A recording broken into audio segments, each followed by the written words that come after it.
Assalamualaikum warahmatullahi wabarakatuh. Welcome back. Selamat datang lagi di channel Babe Aldo bersama gua Babe Aldo, YouTube rakyat biasa yang terus tetap sehat dan jangan lupa ngopi. Bismillahirrahmanirrahim. Ah, Alhamdulillahirabbil alamin wassalatu wassalamu ala sayyidil mursalin sayyidina Muhammadin wa ala alihi washabihi ajmain. Rabbi shrah li sadri wa yassir li amri wa hlul 'uqdatam min lisani yafqahu qawli bi nabi wa ali. Salam revolusi akhlak, semangat revolusi akhlak. Semoga akhlak kita jadi lebih baik hari ini dibanding kemarin. Panjang umur perjuangan merdeka, Allahu Akbar. Salam sejahtera bagi seluruh rakyat Indonesia dimanapun kalian berada. Semoga kalian semuanya dalam keadaan sehat walafiat. Tidak kurang suatu apapun dan mudah-mudahan kalau ada yang sakit dari kalian itu menjadi sakit penghapus dosa, penambah pahala. Sakit yang insya Allah segera disehatkan oleh Allah Subhanahu Wa Taala dalam sehat yang manfaat. Amin ya rabbal alamin. Oke, jangan lupa dicek deskripsi video ya guys ya. Buat kalian yang pengen umroh, ada travel umroh yang aman dan terpercaya. Dan buat kalian yang mau beli baju koko juga bisa di deskripsi video. Oke guys, konten gua kali ini adalah tentang Budi Gunadi Sadikin, Menteri Kesehatan Indonesia yang ini kontroversi banget ini. Ya ini Menteri peninggalan era Jokowi. Ya, jadi ini gua nggak tahu Budi ini dipilih karena apa, karena dia bangkir atau apa. Karena dia ini bangkir akhirnya semuanya ini dijadiin bisnis gitu ya. Termasuk video yang kita mau bahas kali ini. Ini lu lihat ya. Yeah. Indonesia starting last year. Bentar ya, Indonesia starting last year. Indonesia memulai tahun kemarin. Ini nggak tahu videonya kapan, ini dari Shinse Uki, sembuh dengan fitrahnya. Di sini captionnya, Menkes bersedia berbagi data medis rakyat Indonesia ke investor. Data medis dan genomik rakyat. Udah gue ingetin dari dulu. Ini kurang biadab apa nih Menkes begini. Kurang anjing apalagi. Udah capek gue ngelihatnya. Gak diganti-ganti sama Prabowo.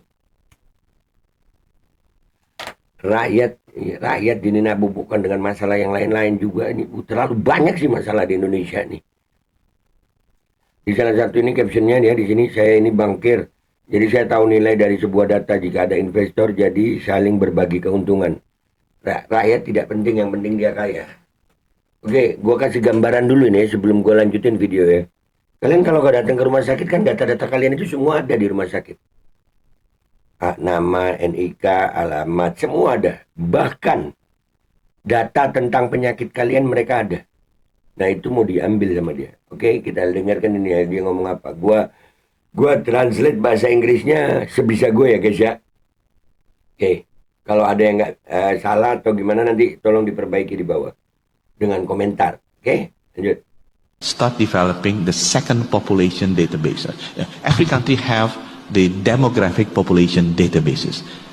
Oke, udah membangun ya, mulai tahun kemarin membangun tentang database populasi. Jadi rakyat Indonesia ini database-nya udah mulai dibangun. Name, address, birth date, sex, you have it. Oke. Setiap negara itu punya database tentang warganya, yaitu dari nama, alamat, tanggal lahir, ya, yang begitu-begitu ya. Data standar.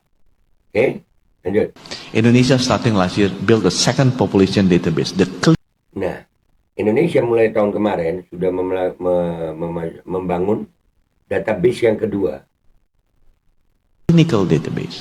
Budi Sadikin. Clinical database. Database klinik. Data klinik. Data medis.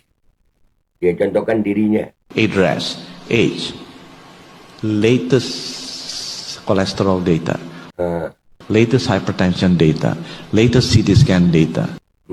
Bahkan sekarang Indonesia sudah membangun datanya, nggak cuma nama, alamat, tanggal lahir, umur, enggak, tapi data hasil CT scan, kolesterol, darah tinggi, semuanya, data darah, ya, semuanya. Latest MRI data. In the new Data MRI terakhir. law, all 3,200 hospital, 25,000 primary healthcare clinic, 12,000 pharmacies, 6,000 lab, they are mandatory to submit the data, digital data, with our standard format to the government databases. Dengan hukum yang ada, semuanya itu tadi berapa ribu rumah sakit, berapa laboratorium wajib mandatori menyerahkan database-nya, data medisnya kepada pemerintah, yaitu Kemenkes di sini, ya, dengan format yang mereka mau, yang dimaui Kemenkes. Kurang ajar nggak tuh? Data kesehatan masyarakat aduh, ini mau ku bilang apa? Kurang biadab apa lagi? Kurang anjing apa lagi yang begini nih? Menteri begini nih. Astagfirullah. Opt out. So the default is it. You want to get out privacy, you sign the paper. So we will have a massive, clinical data coming in from our populations. Jadi dengan hukum yang ada, kita akan mendapatkan data yang banyak itu dari populasi kita. Lu bayangin itu. Untuk apa data So itu? not only name, address, job, but also cholesterol data, hypertension data, CT scan data, MRI data. Bukan cuma nama, alamat, bukan cuma seperti yang ada di KTP, tapi ada itu tadi. Kolesterol, data, MRI, aduh. And this year we will start to develop the third population databases, the genomic databases. Yang ketiga sekarang, data genomik, lebih top lagi nih. DNA-nya ini yang dia 10,000 this year, and we will try to increase to Ines 400,000. She want to give me 100,000. I want to give her the target 400,000 in the next 5 years. Dia ngomong sama siapa itu? Dia akan mau memberikan bisa 100.000, 400.000 dalam 5 tahun. Wadah, ini apa orang ini ya? Ini database loh, data medis, data genom. Mau dibilang gila apa? Astagfirullah. Woi rakyat, bangun dah lu. Pak Prabowo, menteri lu yang ini kurang biadab apa lagi, Pak? Masih lu mau diemin, Pak? Lanjut. Budi, how can we go faster than Singapore? The Singaporeans start earlier, but the cost of sequencing is 1,000 or whatever, 5,000 US. Now we started with the new T20 from BGI China. We can reduce it below 200 US. Ini jadi untuk kosnya nyari data itu pakai uang itu dinilai. Kalau Singapura kan udah mulai dulu, cuman alatnya mahal. Sekarang kita pakai alat dari Cina gitu. Di bawah $200. Allahu Akbar. Ini apa ya? Ini orang apa ya? Guys, apa ini ya? Anjir, data-data ini dinilai sama uang, anjir. Astagfirullah. Dan dia terang-terangan loh ini. For the whole genome sequencer, 2 billion base pair. So it's like when you invest in computers, when you buy old computers, the price is very expensive, the memories and processing capacity. No, it's very cheap.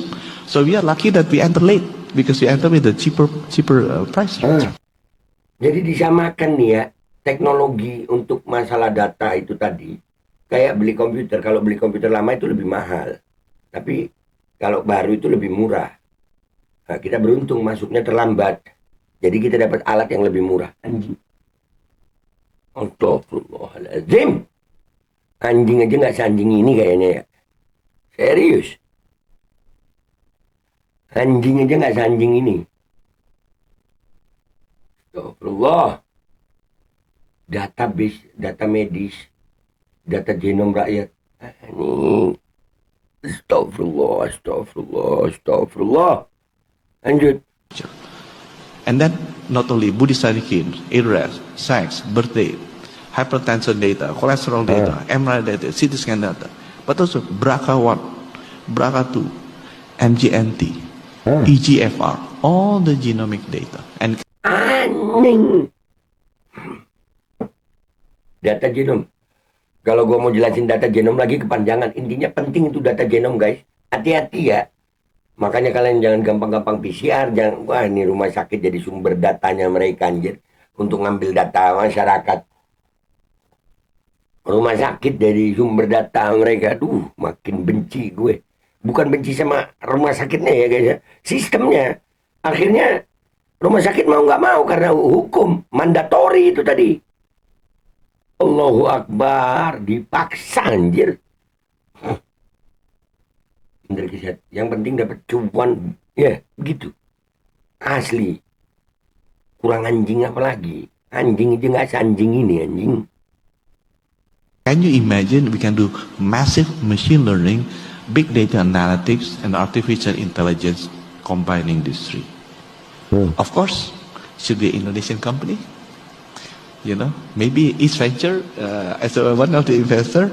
You know, and we share benefit lah. I'm a banker, so I know the value of data. Yeah, Saya ini seorang banker, jadi saya tahu harga sebuah data. Kan anjing itu. Dia nggak peduli itu data kesehatan. Ini orang kalau di depan gue lain ceritanya nih.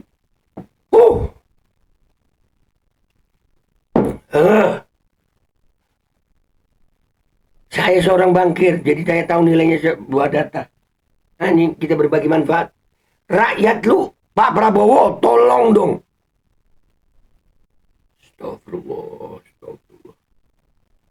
Astagfirullah.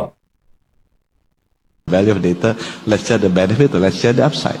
Yeah, Saya seorang, ayo berbagi manfaat, berbagi hal positif. share the benefit. Let's share the upside for the country.